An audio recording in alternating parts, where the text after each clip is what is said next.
A lot of times people ask me if I have a culinary background, and the resounding answer is no. In fact, I have no cooking background whatsoever. I could barely cook eggs before this. My name is Brooks Thorstenson. I am the co-founder and chief innovation officer here. I get to oversee all the operations, production, and I'm the mad scientist that gets to come up with all the new flavors.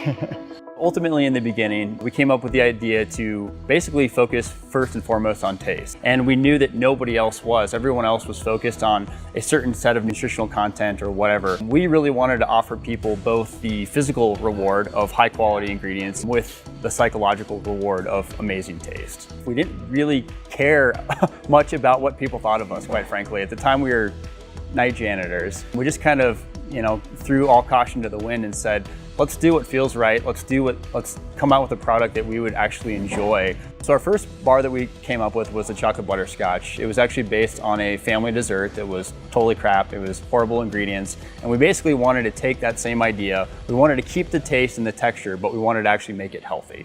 Ultimately, that spawned what we call a true eater experience. And for us, eater experience is so much more than just taste. It's taste, texture, mouthfeel, overall interaction with our actual products. So most consumers don't know this, but our bars are actually made in a very unique manner, and they're baked, believe it or not. Most of our competitors' products are not baked, and we really wanted to keep that baked kind of homemade feel. We wanted it to be as if they came just out of the fresh oven. We are ingredient focused. All the fats come from nuts and seeds. The sugars come from dried fruits, honey, maple syrup, whatever sweetener we use. There's nothing artificial about it, and there's nothing that, quite frankly, we have to hide. In an ideal world, all of our bars are organic. Every food that exists is organic, right? But organic doesn't really mean anything if it's a crappy ingredient to start out with. I mean, organic soy doesn't do anything for me. Other competitors, they load their products up with fillers, whether it's a rice puff, a soy puff, chicory root fiber, whatever it is, they're things that fill you up. In our opinion, the only thing that should fill you up are good, wholesome ingredients. We've worked very hard to get to this point, but I think we all get super excited looking towards the future with new product releases, new product line releases, and ultimately setting ourselves up as becoming a household name. If you had told me back in 2010 when we first launched that I'd be sitting here in 2019 in our solar-powered production facility with 30 full-time employees, I would have said you're absolutely crazy. For us, it feels amazing to know that we've produced millions and millions of bars, and we translate that into millions and millions of awesome moments and saving people from eating our competitors' products.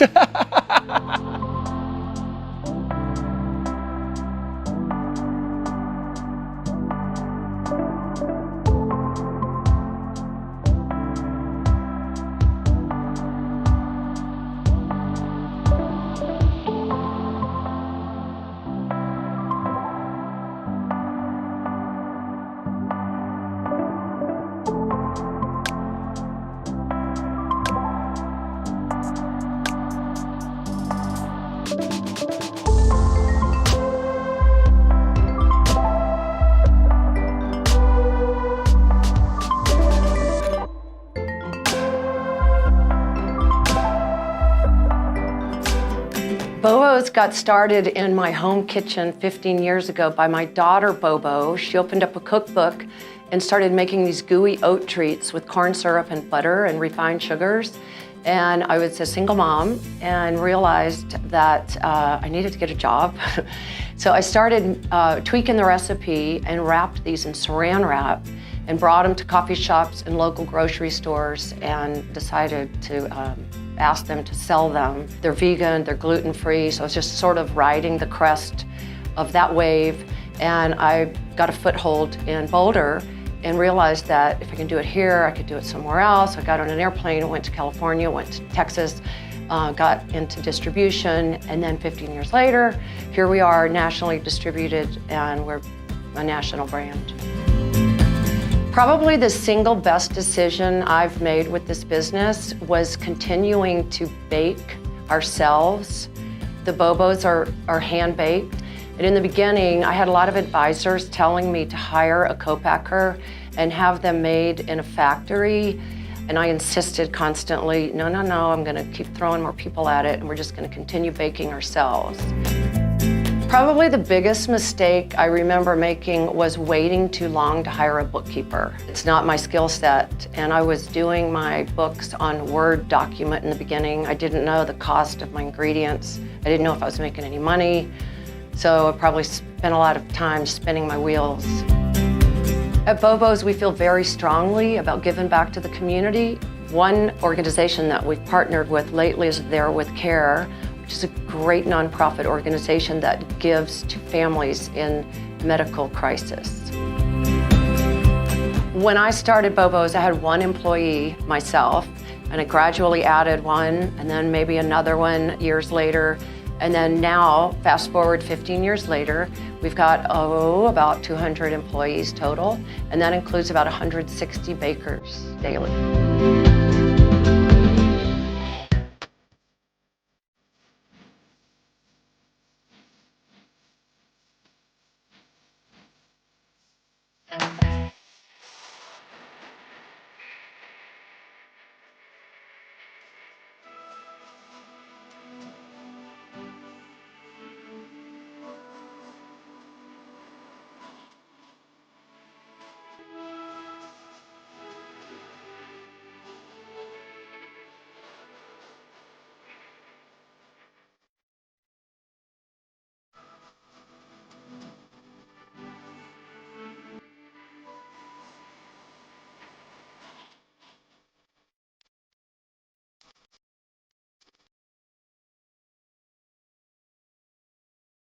Hi, my name is Dr. Alan Lim, and I'm the founder here at Scratch Labs, as well as the co-author of the Feed Zone Cookbook series along with Chef Bijou Thomas. When we first wrote the Feed Zone Cookbook series, our intent was for people to make their own energy bars from scratch in their own homes.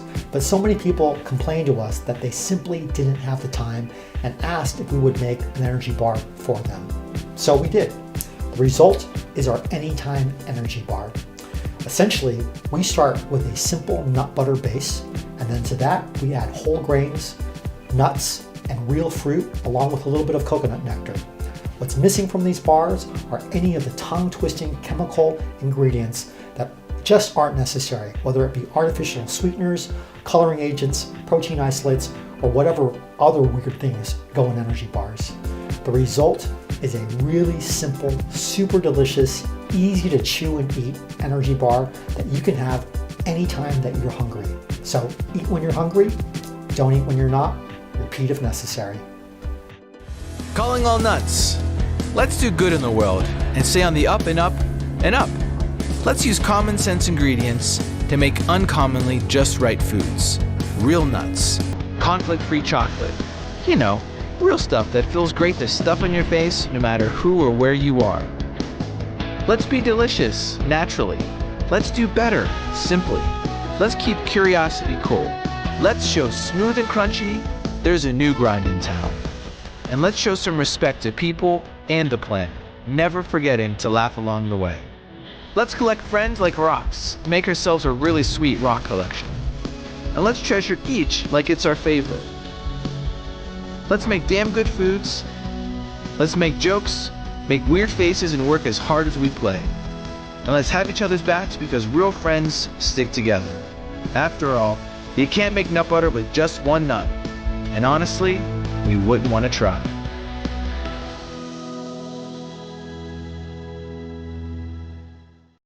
If you think you know where the name kind comes from, you're probably wrong. It's not because they're kind of tasty, they're delicious. Tastes really good. It's not because the people who make them are kind to their ingredients, although they are. And it's certainly not because when their founder, Daniel Lubetzky, was growing up in Mexico City, he was some kind of child prodigy magician. This is Daniel today. Wow. Here he is with the Pope. Here he is with Barack Obama. And here are some priceless works of art. Priceless to Daniel because they were made by his children. They're contemporary masterpieces. He still does magic, but we don't have the heart to tell him that he's not really a magician. Besides, his real magic is replacing the word or with the word and. Might not sound like magic, but it's pretty magical when you can create a snack food that's both healthy and tasty. When you build a company and fight to help others. When you can make an amazing product and build bridges between cultures. But none of that answers why it's called kind. For that, we have to get heavy for a second. When I was a little kid, my dad started talking to us about his experience as a Holocaust survivor. Not just was it horrible, but also how he survived because of the kindness of strangers. So that's the story of why they're called Kind. But it's not just a brand name. It's a community, and a movement, and a state of mind. Kindness is magical. So in that sense, I guess Daniel really is a magician. We don't just aim to have great products that sell well and be beloved. We aim to change the way people see business as a force for social good. That's what we're here to do today. They say you are what you eat, and it matters what you're made of. That's why every Kind product is a reminder to be kind to ourselves, our bodies, our taste buds, and the world. That's right.